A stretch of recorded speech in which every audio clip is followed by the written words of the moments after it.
Welcome to a brand new series in the restoration industry. Gokul and I are launching a restoration masterclass, and this one is going to be on mergers and acquisitions. I am very excited to have Gokul here as the resident M&A expert. This is a huge topic in the restoration industry right now, and it seems like every week, almost daily, there are new announcements coming out about mergers and acquisitions that are happening with really big companies and really big players. So over the coming weeks and months, Gokul and I are going to be releasing a number of conversations on everything that has to do with M&A. Any questions that you might have if you are approached to sell your company, if you're thinking about selling your company, just really everything you're going to need to know. So stay tuned for a lot of episodes to come. Thanks for checking out another episode of the Restoration Masterclass on M&A. So today we're going to dive a little bit more into a topic that's been teased in several of the other episodes that we've done, and we're talking about sellable versus unsellable businesses. So Gokul, let's first talk about what an unsellable business looks like. Yeah, sure. So we've done a ton of research in our firm, and success leaves clues, correct? Yep. And all successful companies have some factors in common. Okay, they got great books. Okay, they got diversified revenue streams. They got a growth potential in the sense they're not declining, correct? Yep. They got documented marketing and sales plans, all right? They got a great net promoter score, okay, or a great reputation, and they got a great team behind them.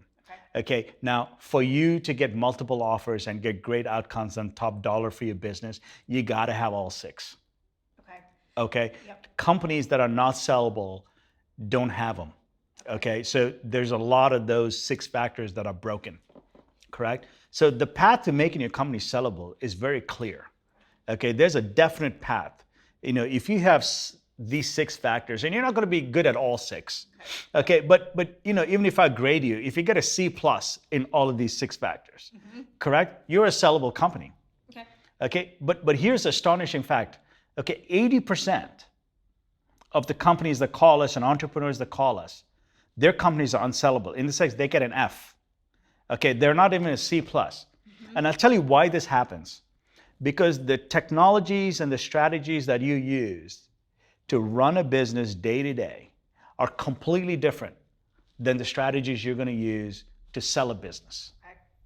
Make sense? Yes. So day to day, you're just looking at bank accounts. You're looking at, I got to get this job done, that job done. I got to build get my AR under control. These are the things that we all think about.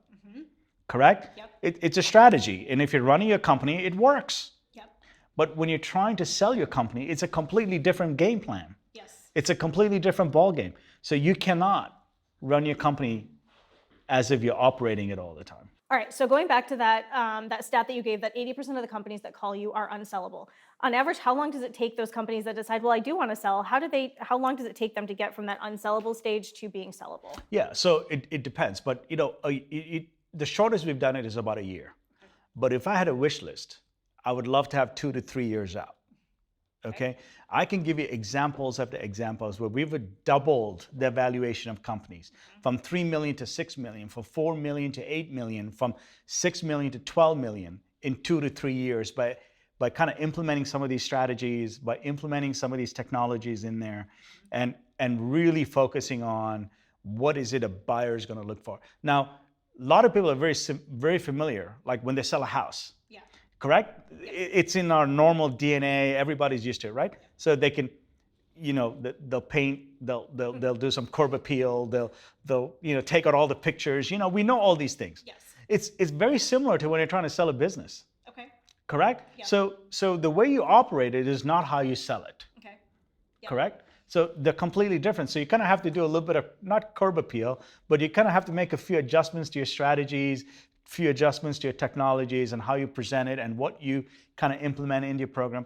And then when you present it to a buyer, it's like a breath of fresh air for them. And they'll be like, oh, this is great, right? Yeah. So what happens when a buyer who's kind of in that burnout stage is approaching you and they're like, 2 to 3 years?